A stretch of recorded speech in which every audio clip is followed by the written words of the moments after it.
Joining us now on Zoom is former BYU quarterback and one of until last year, and Zach Wilson. He was the last guy to lead BYU to a 10-win season. That's right. That has now changed because Zach Wilson did it. Riley He's the Nelson, last guy to lead BYU to a 10-win season that beat a Power 5 team in the process.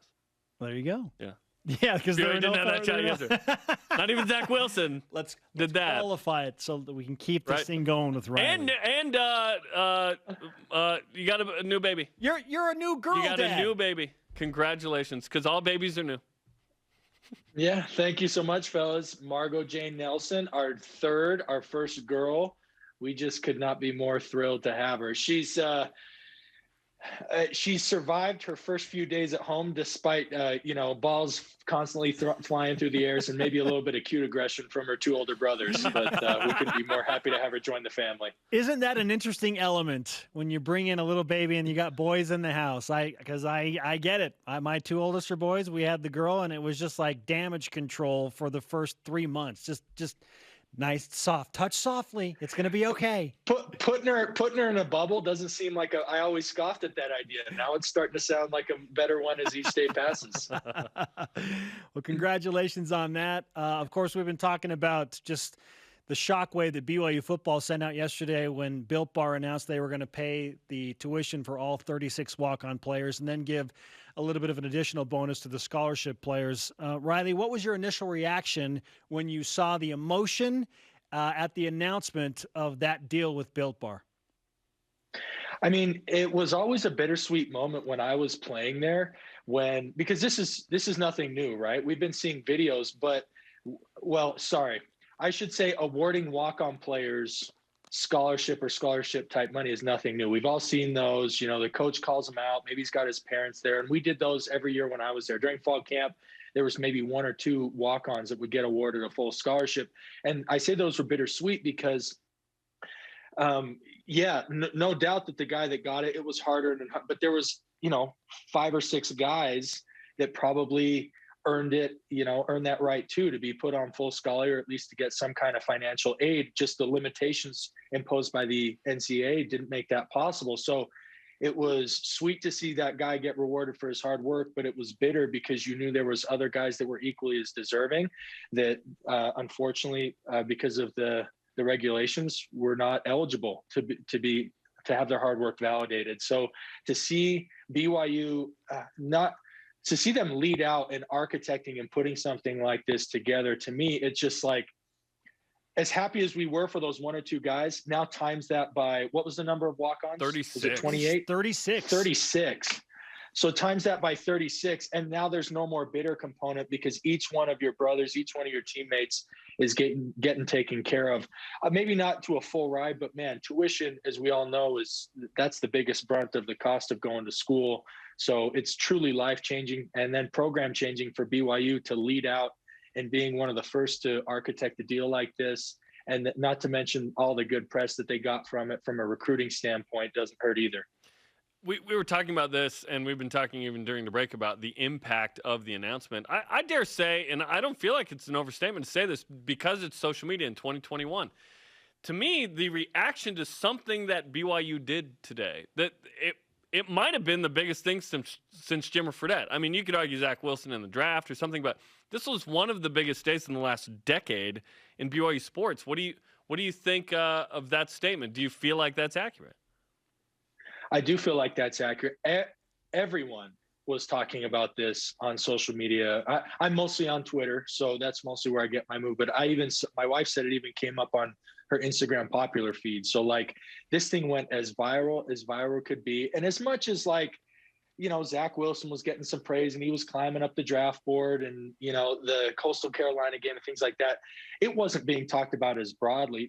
And by the way, this is not just the sports world. There are other news outlets that are catching on to this story and taking it wide. I'll say this, though. It caught me by surprise because I didn't have the vision, but I do know Nick Greer, who's the founder CEO of Built Bar and all the Built Bar family. And Nick is, by the way, as great as a businessman as he is, he's an even better person. So for BYU to align with companies and brands and people like him, you just can't go wrong that way. But I'll say this: he's so much smarter of a man than that I don't think he had any doubt that the kind of I mean, maybe the magnitude surprised him, but whatever money he's putting forth and sponsoring and paying for these tuition, he's getting back 10, 15, 20 fold in the positive exposure for BYU and for his brand and company, Built Bar. So kudos to them. Well, not to mention they're now the official energy bar of NASCAR. So, yeah, things are going well for Nick Greer and his company.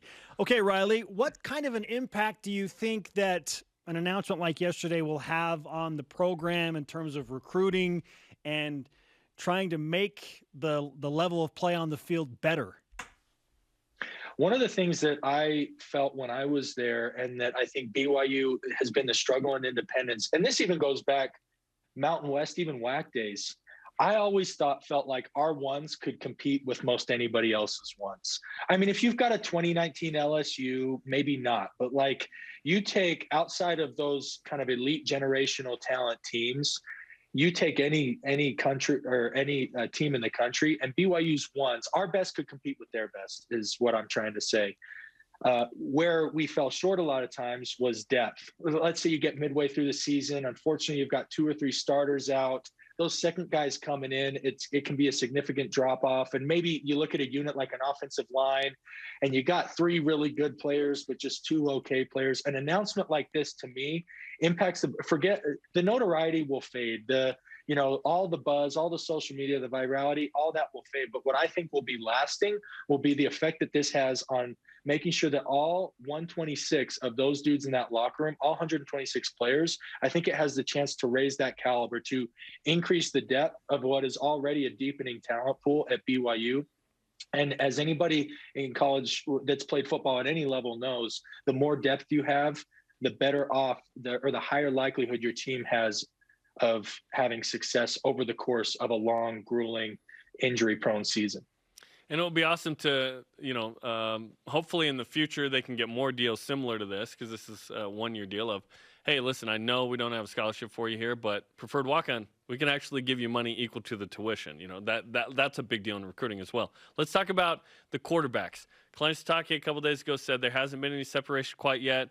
They're installing the offense. They're finishing that up. At what point do you hope there's separation so that we know who the guy is, so that guy can have the maximum amount of reps going into Arizona?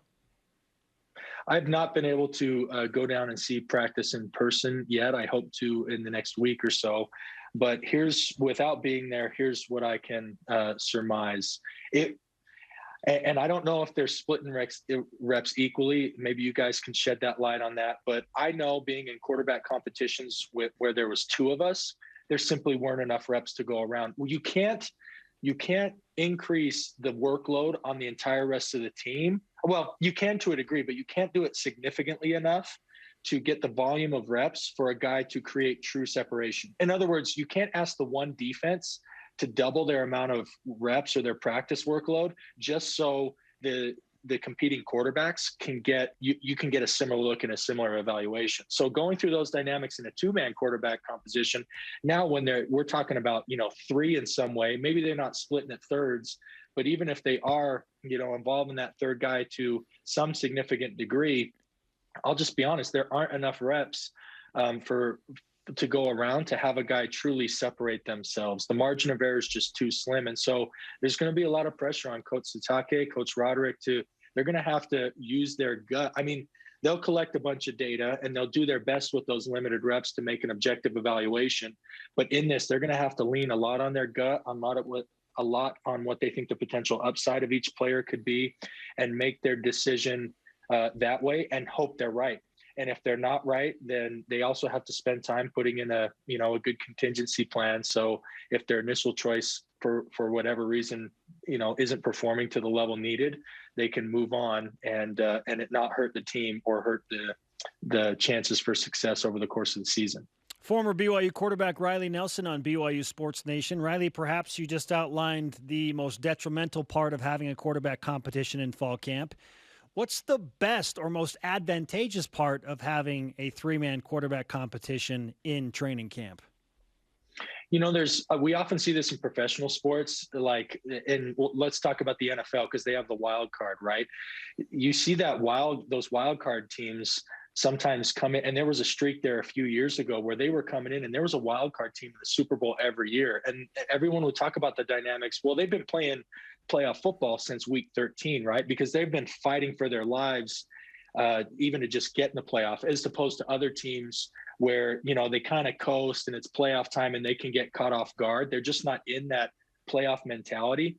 One of the biggest advantages is whoever of the three emerges, they've been in quote unquote playoff football or competition style football really since spring. And so when, you know, the real game, when that game kicks off on the 4th in Las Vegas against Arizona, that game is going to feel far more like practice, because the intensity and the focus is so much closer to a game-like scenario when you have a quarterback competition going on, as opposed to a guy that feels pretty comfortable, doesn't really have a threat, knows he's going to be the starter going into the season. He maybe rests on his laurels, and he has a little bit of a rude awakening in that first game. Whoever is the guy taking that first snap against Arizona, it should feel like another day of fall camp, because they've been competing hard every day, not only for the month of August, but since the spring as well.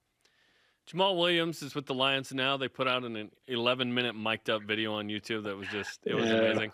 When you first met Jamal, he comes in as a 17-year-old freshman to BYU. What was he like, and has he changed at all? So you had to spend a lot of time with Jamal to see this side of him. What was he like as a freshman? He was extremely quiet. Like, I know you'd never believe it seeing that mic'd up video on him. He still had all the same weird interests, except like he's into anime now. Back then because he was so young and a teenager, he was more like coming off the Nickelodeon cartoons. Nice. I was like, man, this guy talks about like SpongeBob and what was the other one? Not Jimmy Neutron. Anyway, he was always watching Nickelodeon and these Nickelodeon. So the off the wall interests have not changed, but he was just a lot more quiet and respectful. And I think and that happens with everybody, right? He was raised right. His mama taught him that in order to get respect, respect is earned, it's not given, kind of speak when spoken to. A lot of those traditional values was what he was brought up on. So that was him as a freshman. As a football player, let me tell you one thing. I mean, toting the rock was always something, you knew that from day one. Like, Jamal had a strength to him. He had an ability to set up blocks and you make quick decisions in the run game. And in the open field, he was always dangerous. How he has continued to carve out a career for him in the league. And you see that in that mic'd up video, his head coach telling him he's a warrior and how much he loves him. I never would have thought that, a little bit skinny, a little bit light in the trousers, Jamal Williams that I played with as a freshman would become one of the premier pass protectors. Jamal Williams, his carries may diminish, but his career in the NFL will continue to be prolonged because that dude has taken upon himself to be one of the best at his crafts in protecting the quarterback. And if you know anything about NFL football, for good or for bad, it revolves all around the quarterback, and him cementing his position as being an absolute, beast of a pass protector means that he's going to have a long and prosperous career. But you need to be, not that Jamal ever shied away from physicality. He was always physical. It's just that he came in and he was a sprinter and he was 195 pounds. I didn't think that he would grow to be, the 225, 230 beast who's taken on blitzing 240 linebackers and stoning them, right? Like, absolutely stopping them in the hole. I'm just so proud of him, and good for him for putting out content, because that gave me, I've watched it 2 or 3 times. So that's given me at least a half hour of solid entertainment. Riley, great to talk with you. Always fantastic insight. We'll do it again soon. 3 weeks away, man. Let's go. Thanks, gentlemen. Can't wait. 22 days, baby. You got it. Riley Nelson, former BYU quarterback, BYU radio analyst, along with Greg Wrubell on BYU Sports Nation. Love it.